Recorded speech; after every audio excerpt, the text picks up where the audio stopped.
So today we will start amplitude modulation. So in amplitude modulation, as we know, the amplitude of the carrier signal is varied in accordance with the instantaneous value of amplitude of modulating signal. अब यहाँ पे क्या होता है, ये हमारा modulating signal है।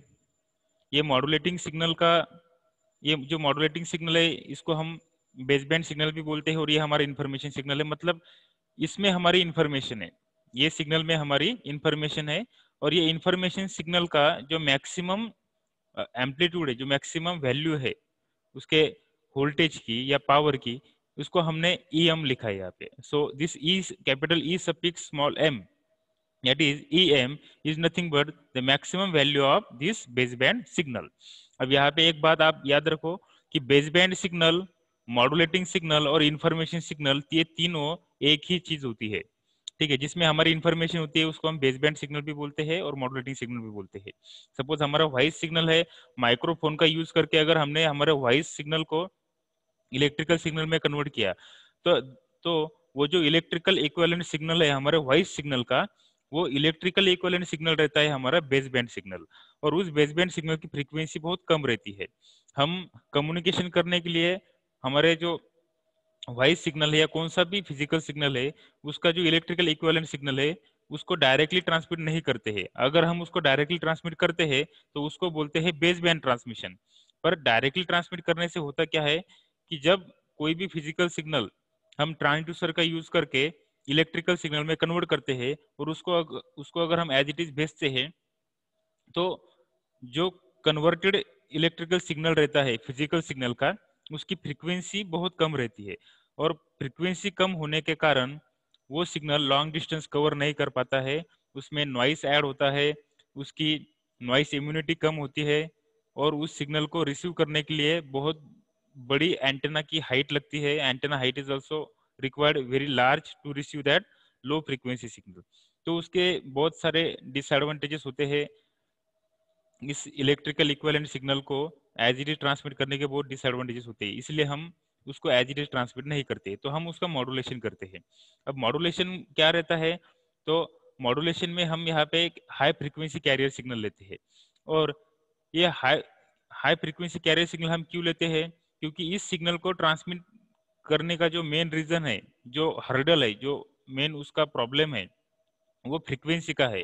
तो इसलिए हम क्या करते हैं, हाई फ्रीक्वेंसी का एक कैरियर सिग्नल लेते हैं, और उस कैरियर सिग्नल का पैरामीटर वेरी करके हम उस जो सिग्नल की पैरामीटर वेरी हुई है, वो पैरामीटर एम्पलीट्यूड हो सकता है, फ्रीक्वेंसी हो सकता है, या फेज हो सकता है, तो मॉड्यूलेटेड कैरियर सिग्नल को हम ट्रांसमिट करते हैं रिसीवर की तरफ।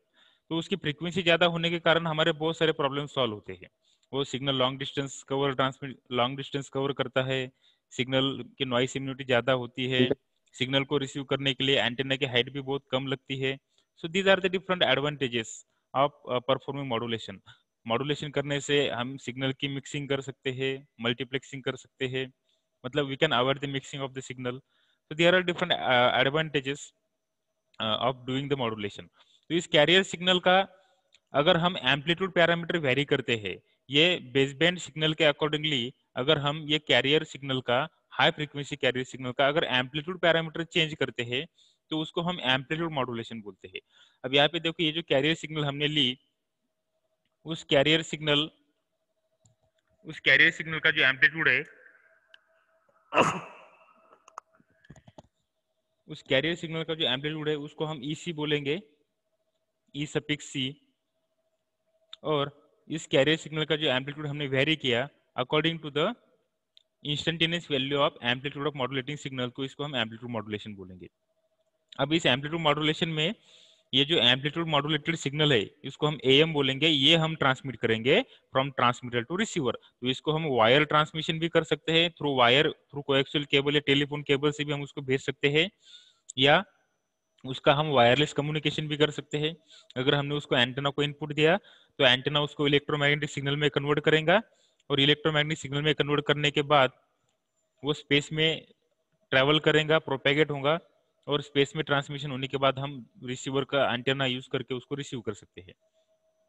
तो इसका जो एम्पलीट्यूड है वो EC प्लस EM है, उसका जो मैक्सिमम एम्पलीट्यूड है उसको हम EC प्लस EM बोलेंगे, क्योंकि यहाँ पे ये EC है, ये इतना जो है वो EC है, और ये जो वेरी हो रहा है that is nothing but a EM। तो उसका मैक्सिमम एम्पलीट्यूड हमें मिलेगा EC प्लस EM, और मिनिमम एम्पलीट्यूड हमें मिलेगा EC माइनस EM। तो हम जो सिग्नल ट्रांसमिट करने वाले हैं वो ना ही हम उस बेसबैंड सिग्नल को ट्रांसमिट कर रहे हैं, ना ही हम इस कैरियर सिग्नल को एज इट इज ट्रांसमिट कर रहे हैं। हम ट्रांसमिट किसको कर रहे हैं, तो ये मॉड्यूलेटेड कैरियर सिग्नल को ट्रांसमिट कर रहे हैं, क्योंकि इसमें फ्रीक्वेंसी भी ज्यादा है और इसमें हमारी इंफॉर्मेशन भी इम्पोज की है हमने। तो ये सिग्नल हम ट्रांसमिट करेंगे फ्रॉम ट्रांसमीटर टू रिसीवर। तो this is the modulation in simple sense, this is the modulation. Modulation में हमें सिर्फ करना यही है कि हाई फ्रीक्वेंसी सिग्नल को ट्रांसमिट करना है उसके पैरामीटर चेंज करके, मतलब मॉड्यूलेट करके। और ये जो पैरामीटर हम चेंज कर रहे हैं, पैरामीटर मतलब एम्पलीट्यूड, फ्रीक्वेंसी और फेज। अब यहाँ पे हम एम्पलीट्यूड मॉड्यूलेट कर रहे हैं, कैरियर सिग्नल का चेंज कर रहे हैं। तो ये जो एम्पलीट्यूड है वो जो चेंज हो रहा है कैरियर सिग्नल का, वो हमारी इंफॉर्मेशन को रिप्रेजेंट कर रहा है।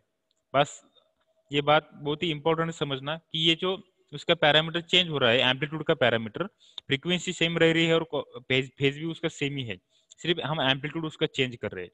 तो चेंज इन एम्पलीट्यूड में हमारी इंफॉर्मेशन है, ठीक है। तो हम इंफॉर्मेशन ट्रांसमिट कर रहे हैं, पर एज इट इज नहीं, तो उसको कैरियर पे इम्पोज करके ट्रांसमिट कर रहे हैं। तो नेक्स्ट है उसका हम अभी time and frequency domain representation of am देखेंगे कि एएम वेव मतलब एम्पलीट्यूड मॉड्यूलेटेड वेव जो है उसको हम दो फॉर्म में रिप्रेजेंट कर सकते हैं। एक तो हम उसको टाइम डोमेन में रिप्रेजेंट करेंगे, या फिर हम उसको फ्रीक्वेंसी डोमेन में रिप्रेजेंट करेंगे। तो टाइम डोमेन रिप्रेजेंटेशन मतलब कि एक्स एक्सिस पे टाइम और वाई एक्सिस पे रहता है सिग्नल की पावर। तो अगर हमने एक्स एक्सिस पे टाइम लिया और वाई एक्सिस पे सिग्नल की पावर ली तो हम उसको टाइम डोमेन रिप्रेजेंटेशन बोलते हैं। और दूसरा रहता है फ्रीक्वेंसी डोमेन रिप्रेजेंटेशन। तो फ्रीक्वेंसी डोमेन रिप्रेजेंटेशन में क्या रहता है कि एक्स एक्सिस पे फ्रीक्वेंसी रहती है और वाई एक्सिस पे पावर रहता है। तो टाइम डोमेन में हमें टाइम के अकॉर्डिंगली सिग्नल की पावर कैसे वेरी हो रही है ये समझ में आता है, और फ्रीक्वेंसी डोमेन रिप्रेजेंटेशन में हमें फ्रीक्वेंसी के अकॉर्डिंगली सिग्नल की पावर कैसे वेरी हो रही है ये समझ में आता है। तो अब यहाँ पे हम मैथमेटिकल एक्सप्रेशन डिराइव करेंगे एएम का टाइम डोमेन रिप्रेजेंटेशन में। तो let us assume our modulating signal is like this, suppose it is sinusoidal in nature, उसका कुछ भी नेचर रह सकता है। तो यहाँ पे जो हमारी मॉड्यूलेटिंग सिग्नल है, ये मॉड्यूलेटिंग सिग्नल का ये इक्वेशन है, em is equal to small em cos omega t। So यहाँ पे आप देख सकते हो em इज इक्वल टू, ये स्मॉल em जो है वो इंस्टेंटेनियस वैल्यू है एम्पलीट्यूड की। So em is equal to capital em cos omega m t। तो ये इक्वेशन रहता है साइन वेव का, ये आपने मैथमेटिक्स में पढ़ा होगा। तो small em is equal to capital em cos omega m t। तो कैपिटल em ये फिक्स रहता है, ये मैक्सिमम एम्पलीट्यूड रहता है, मैक्सिमम वैल्यू रहती है सिग्नल की।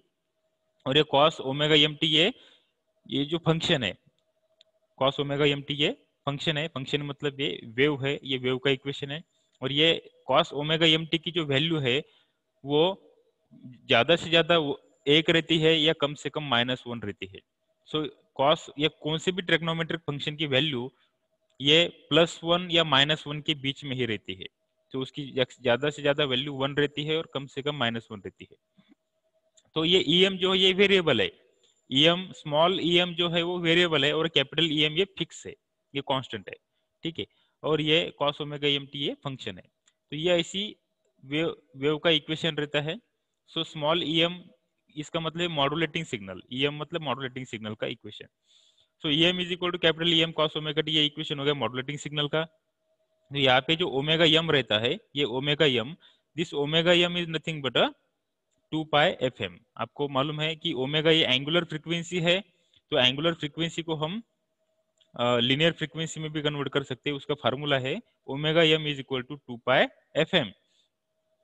सो omega m is equal to 2 pi, ये 2 पाई ये 360 डिग्री एंगल रहता है, इनटू FM मतलब ये लीनियर फ्रीक्वेंसी रहती है, मॉड्यूलेटिंग सिग्नल की फ्रीक्वेंसी, इसलिए उसको f सफिक्स m दिया है, ठीक है। सो उसके बाद हम कैरियर सिग्नल का इक्वेशन यहाँ पे लिखेंगे, EC is equal to capital EC cos omega C t। बस सेम ही इक्वेशन है, सिर्फ यहाँ पे जो नोटेशन चेंज हुआ है। या m की जगह सिर्फ c है। c रिप्रेजेंट करता है कि ये कैरियर सिग्नल है। So small E C is equal to capital E C cos omega C T. तो यहाँ पे फिर से ओमेगा सी मतलब क्या, 2 pi F C. Omega C is equal to 2 pi F C है। ओके, तो ये इक्वेशन हो गया हमारे कैरियर सिग्नल का। अब तीसरा सिग्नल रहता है हमारा modulated signal. Okay, so modulating signal को हम ऐसा लिखेंगे नोटेशन से ई सफिक्स एम। एम मतलब amplitude modulation. So amplitude modulated signal जो रहता है ये उसका इक्वेशन है E suffix M is equal to A cos 2 pi F C. A cos 2 pi F C T. ठीक है, तो अब ये जो इक्वेशन है ये हमारा फाइनल इक्वेशन नहीं है। इस इक्वेशन को हमें एनालिसिस करना है फिर से। E A M is equal to A cos 2 pi F C T. तो अब इसमें ये जो सेम ही इक्वेशन है, पर यहाँ पे हमने एफ सी लिखा है क्योंकि जो जिस सिग्नल का पैरामीटर वेरी हो रहा है वो कैरियर सिग्नल है एक्चुअली। तो इसलिए हमने यहाँ पे फ्रीक्वेंसी कैरियर सिग्नल की ली। ये कैरियर सिग्नल की फ्रीक्वेंसी हमने यहाँ पे लिया। और ये जो हमारा कैपिटल ए है, ये कैपिटल ए रहता है उस सिग्नल का। ये कैपिटल ए जो है इस सिग्नल का, ये जो आप कैपिटल ए यहाँ पे दिख रहा है आपको, ये कैपिटल ए है इस सिग्नल का एम्पलीट्यूड। पर अब उसका एम्पलीट्यूड जो है वो वेरी होता है। ये सिग्नल का जो एम्पलीट्यूड है वो यहाँ पे वेरी हो रहा है क्योंकि ये कांस्टेंट नहीं है। आप इस सिग्नल को देख सकते हैं, जैसे ये मॉड्यूलेटिंग का जो मैक्सिमम एम्पलीट्यूड था ये ईएम था, इसका मैक्सिमम एम्पलीट्यूड ये ईसी था, और ये जो इसका एम्पलीट्यूड है वो वेरी हो रहा है। तो इसको हमने, इसका मैक्सिमम एम्पलीट्यूड को हमने ईएम बोला है। ईएम ईसी प्लस ईएम ये हमारा मैक्सिमम एम्पलीट्यूड हो गया है, और minimum amplitude EC minus EM हो गया है। तो ये जो ए है उस ए को हमें ईसी और ईएम के फॉर्म में लिखना है। ये जो E A M is equal to A cos 2 pi F C T. तो इस ए को हमें क्या करना है, ईसी और ईएम के फॉर्म में लिखना है, because this A is depends upon EC and EM. EC capital EC and capital EM मतलब कैरियर की मैक्सिमम फ्रीक्वेंसी, कैरियर सिग्नल की मैक्सिमम एम्पलीट्यूड और मॉड्यूलेटिंग सिग्नल की मैक्सिमम एम्पलीट्यूड, इन दोनों पे डिपेंड करता है ये ए। तो अब हम उस ए को फाइंड करेंगे। तो ये ए क्या रहता है, ये रहती है maximum amplitude of AM wave. तो एएम वेव का मैक्सिमम एम्पलीट्यूड मतलब ये कैपिटल ए है हमारा। ठीक है, तो capital A is equal to EC plus capital A जो है हमारा वो आएगा ईसी मतलब कैरियर का मैक्सिमम एम्पलीट्यूड प्लस ये स्मॉल ईएम क्योंकि ये चेंज हो रहा है। ये स्मॉल ईएम ये चेंज हो रहा है। स्मॉल ईएम की वैल्यू मैक्सिमम कैपिटल ईएम इतनी रहेंगी। ठीक है, ये स्मॉल ईएम की मैक्सिमम वैल्यू कितनी रहती है, कैपिटल ईएम, और स्मॉल ईसी की मैक्सिमम वैल्यू रहती है कैपिटल ईसी। और ये कब रहेगा, जब ये फैक्टर 1 रहेगा तब। ठीक है, अब यहाँ पे देखो ये A is equal to capital EC plus small EM. अब स्मॉल ईएम को हम फिर से कैपिटल ईएम और कॉस फंक्शन के फॉर्म में लिख सकते हैं। ये सामने इक्वेशन ऑलरेडी देखा कि A is equal to EC capital EC plus capital EM cos 2 pi F M T. ये इक्वेशन हो गया और ये वैल्यू हो गई हमारी कैपिटल ए की।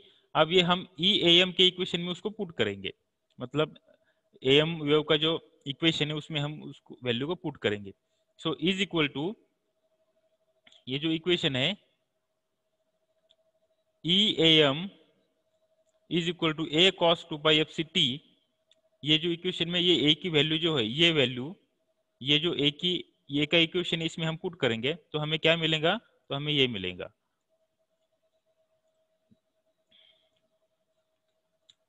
इज इक्वल टू ये पूरी टर्म हम यहाँ पे लिखेंगे।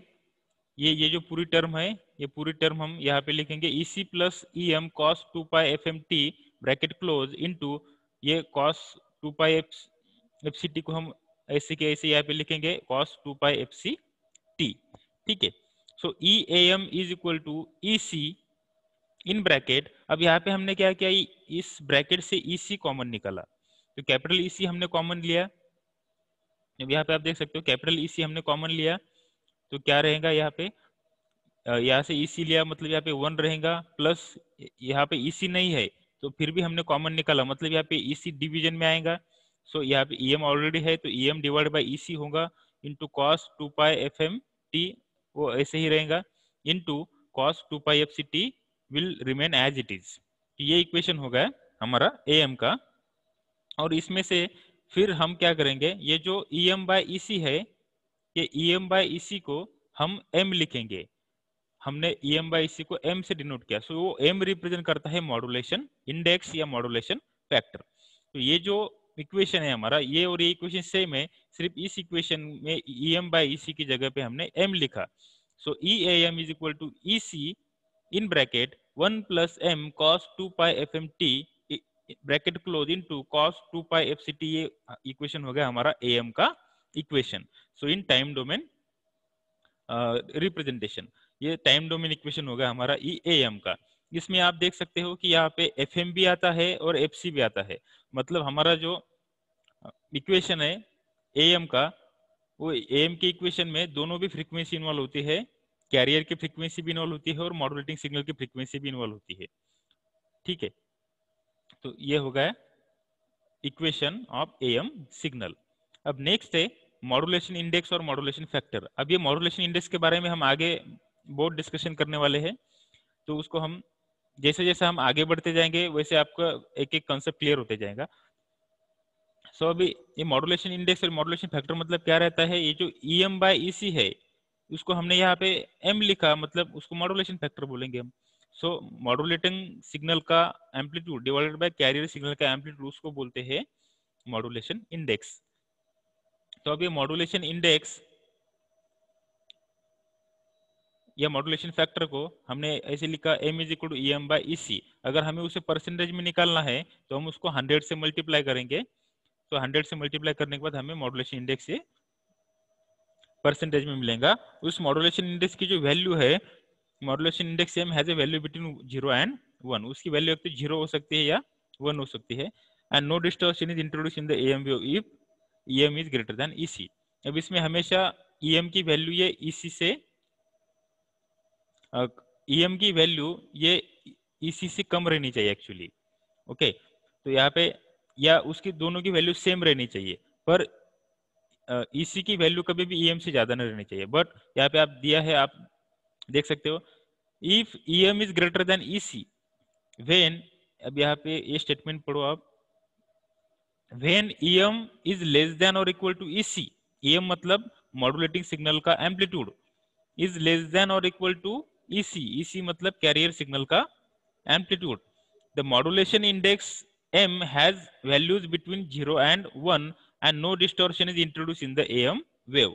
तो अगर EM EC के बराबर है या EC से कम है तो मॉड्यूलेशन इंडेक्स की वैल्यू 0 से 1 के बीच में रहेगी और कोई भी डिस्टॉर्शन इंट्रोड्यूस नहीं होगा हमारे मॉड्यूलेशन में। But if EM is greater than EC, अगर ये EM EC से ज्यादा है, मतलब मॉड्यूलेटिंग सिग्नल का वोल्टेज या एम्पलीट्यूड ये कैरियर सिग्नल के एम्पलीट्यूड से अगर ज्यादा है, तो this M has a value greater than 1। अगर M की वैल्यू 1 से ज्यादा है तो उसमें डिस्टॉर्शंस इंट्रोड्यूस होगा मॉड्यूलेशन में, और डिस्टॉर्शन इंट्रोड्यूस होने के कारण यहाँ पे इंफॉर्मेशन लॉस होगा। तो this will distort the shape of AM signal and the distortion is called as over modulation. तो इसके बारे में हम डिटेल्स में आने वाले सेक्शन में डिस्कस करने वाले हैं। तो एक बात यहाँ पे समझ लो कि हमारी जो पूरी इंफॉर्मेशन वो पूरी शेप में है, ये जो शेप रहता है सिग्नल का, मतलब ऐसा शेप, ये पूरे शेप में हमारी इंफॉर्मेशन है, और अगर ये शेप चेंज हो गया तो obviously receiver will not be able to identify the exact nature of the modulating signal, तो वहां पे इंफॉर्मेशन लॉस होगी, इंफॉर्मेशन में डिस्टॉर्शन आएगा। इसलिए ये शेप कभी भी, जो मॉड्यूलेटिंग सिग्नल का शेप है वही शेप ये कैरियर सिग्नल का जो हमने एम्पलीट्यूड चेंज किया वो सेम शेप उसका रहना चाहिए। अगर शेप में चेंज आ गया, शेप में डिस्टॉर्शन आ गया तो ऑब्वियसली इंफॉर्मेशन लॉस होगी, तो वो शेप चेंज नहीं होना चाहिए। That is our prime aim, in this amplitude modulation technique. अब ये आपको समझ में आ गया मॉड्यूलेशन। अब नेक्स्ट है हम देखेंगे frequency spectrum of AM wave, frequency domain representation. अब एएम वेव का हम फ्रीक्वेंसी डोमेन रिप्रेजेंटेशन यहाँ पे देखेंगे, ठीक है। तो देखो फ्रीक्वेंसी डोमेन रिप्रेजेंटेशन में हम सेम इक्वेशन हम लेंगे जो हमने अभी जस्ट डिराइव किया, E M is equal to E C plus E M cos omega M T into cos omega C T, ये जो इक्वेशन है। सो उसमें capital E C is equal to 1 plus E M by E C cos omega M T into cos omega C T. अब यहाँ पे actually ये E M is equal to E C, ये common होना चाहिए, ई सी यहाँ पे होना चाहिए, there is change in the equation. So as per the definition of the modulation index, m is equal to em by ec. So em is equal to ec in bracket 1 plus m cos omega mt bracket close into cos omega C T. अब यहाँ पे 2 pi F सी की जगह सिर्फ omega C और 2 pi F M T की जगह पे ओमेगा टी एम टी लिखा है, ठीक है। आप कौन सा भी लिख सकते हो। अब यहाँ पे देखो सेम इक्वेशन है, यहाँ पे कोई भी चेंज नहीं किया हमने। जो इक्वेशन हमने अभी देखा यहाँ पे इधर, ये जो इक्वेशन हमने देखा था ये सेम इक्वेशन हम ले रहे हैं यहाँ पे, ये सेम इक्वेशन हम ले रहे हैं, ओके।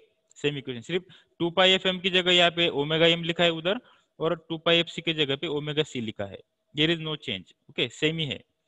अब ये इक्वेशन जो है E A M is equal to E C in bracket 1 plus M cos omega M T bracket close into cos omega C T. अब उसको सिंप्लीफाई करेंगे हम, क्या करेंगे, ये ओमेगा ई सी और ये कॉस ओमेगा सी टी को इस ब्रैकेट में मल्टीप्लाई करेंगे, तो क्या आएगा इक्वेशन, आप देखो ये इक्वेशन आएगा E A M is equal to E C, और ये cos omega C T multiply होंगे तो यहाँ पे आएगा E C cos omega C T plus यहाँ पे M cos omega M T into cos omega C T. तो सिर्फ हमने यहाँ पे क्या किया, ये जो ब्रैकेट के बाहर जो टर्म थी उसका ब्रैकेट के जो टर्म है उसके साथ उसका मल्टीप्लिकेशन किया, तो उसके बाद हमें ये इक्वेशन मिला, ओके।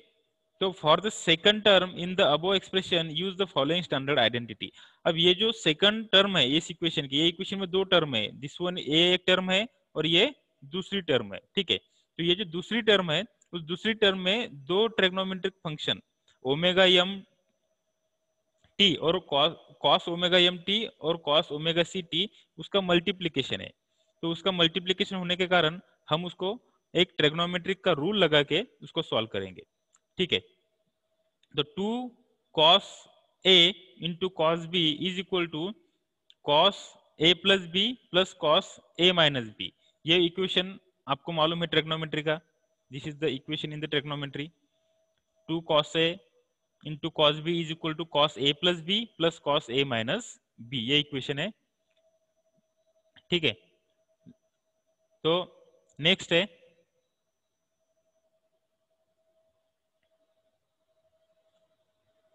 अब इस इक्वेशन को हम क्या करेंगे, ये ट्रिग्नोमेट्रिक फार्मूला अप्लाई करेंगे। तो इस इक्वेशन को हम ये ट्रिग्नोमेट्रिक फार्मूला अप्लाई करेंगे तो हमें क्या मिलेगा, E A M is equal to, ये एज इट इज रहेगा, ये टर्म एज इट इज रहेंगी, तो इसको E C cos omega C T हम लिखेंगे। तो ये ऑब्वियसली ये जो हमने देखा था ये किसका इक्वेशन है, ये कैरियर सिग्नल का इक्वेशन है, बराबर है, E C cos omega C T plus अब यहाँ पे एम को हमने एज इट इज रखा और एम को एज इट इज रखा, अगर हम, और ये जो ईसी है उसको भी हमने बाहर रखा सपोज, और इतने ही इक्वेशन को ये फार्मूला अप्लाई किया। तो एम ईसी ये दोनों इसके लिए कॉमन रहेगा, तो क्या आएगा, अगर ये cos a into cos B तो 2 इधर जाएगा, तो क्या आएगा 2 यहाँ पे डिनोमिनेटर में आएगा, तो एम ईसी बाय 2 आएगा into cos a plus B मतलब यहाँ पे a क्या है ओमेगा एम और b क्या है ओमेगा सी, तो यहाँ पे क्या आएगा cos omega C plus omega M into T plus ये एम ई सी बाय 2, ये एज इट इज वैसे ही आएगा क्योंकि मल्टीप्लाई होगा दोनों को, और ये cos omega C minus omega M T. तो ये जो इक्वेशन है उसको हमने ये ट्रिग्नोमेट्रिक फंक्शन लगाने के बाद ये हमें ऐसा इक्वेशन मिला। तो ये E C cos omega C T ये होगा हमारा कैरियर सिग्नल, फिर M E C by 2 into cos omega C plus omega M T ये होगा हमारा अपर साइड बैंड, और M E C by 2 cos omega C minus cos omega M T ये होगा हमारा लोअर साइड बैंड। ये दोनों इक्वेशन आपको, ये दोनों टर्म आपको सेम लगती होंगी, ये और ये सेम है, पर यहाँ पे फर्क क्या है, ये cos omega C plus omega M है और ये cos omega C minus omega M है। ओके, सो प्लस अगर रहा तो उसको हम अपर साइड बैंड बोलेंगे और माइनस रहा तो हम उसको लोअर साइड बैंड बोलेंगे। ओके, तो ये जो वेव है हमने स्टडी किया था अभी, इस वेव में आप देख सकते हो कि ये जो पार्ट है ये होगा हमारा फर्स्ट टर्म मतलब कैरियर सिग्नल, और ये हो गई हमारी पूरी अपर साइड बैंड, और ये हो गया हमारी लोअर साइड बैंड। ये हो गया cos omega C plus omega M, और ये हो गया cos omega C minus omega M. ठीक है, तो उसको हम बोलेंगे अपर साइड बैंड और उसको हम बोलेंगे लोअर साइड बैंड। ठीक है, तो अब इस इक्वेशन को हम फ्रीक्वेंसी डोमेन फॉर्म में रिप्रेजेंट करेंगे। तो ये इक्वेशन आपको समझ में आया होगा। तो उसके बाद अब ये जो एम ई सी बाय 2 है, ये एम ई सी बाय 2 जो टर्म हमें मिली है यहाँ पे, the second term in the sinusoidal signal at frequency F C plus F M, this is called as the upper side band.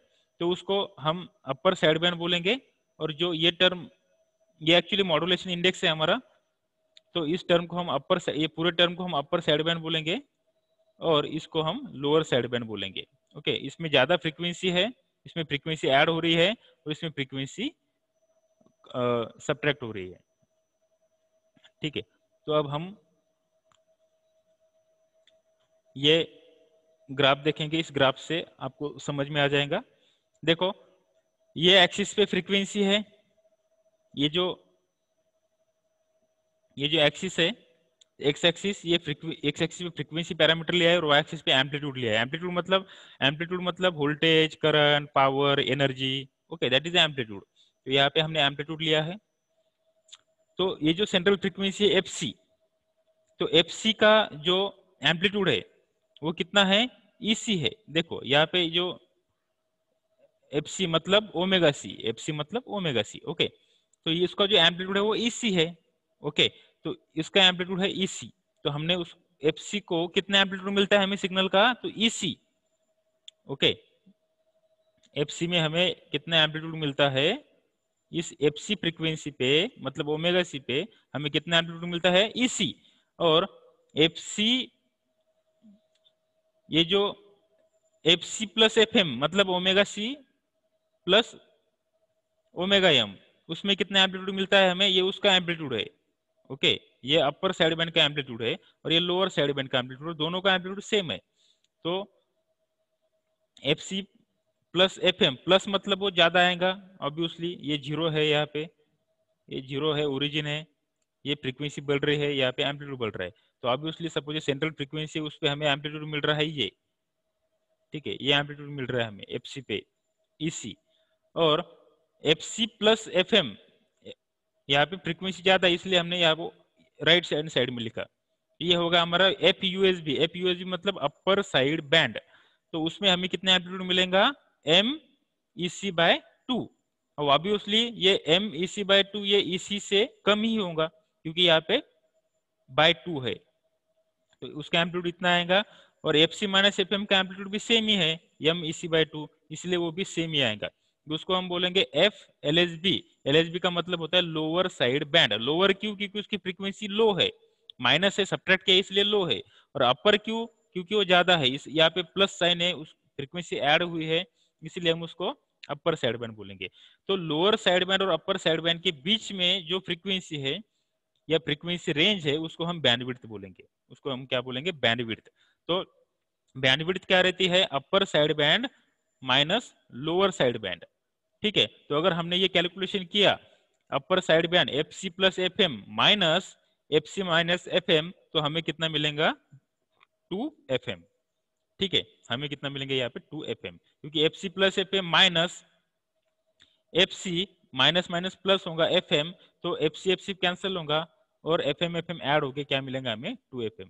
So AM की bandwidth कितनी मिली हमें यहाँ पे 2 FM। So this is the bandwidth of the AM wave and this is the frequency domain representation of the AM wave.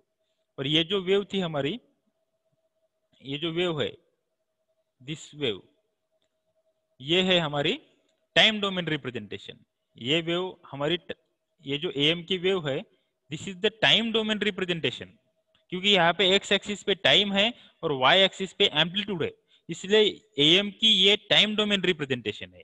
और ये जो signal, ये जो ग्राफ हमने अभी देखा यहाँ पे, इसको AM का फ्रीक्वेंसी डोमेन रिप्रेजेंटेशन बोलते हैं। Okay, so this is the time domain and frequency domain representation of AM wave.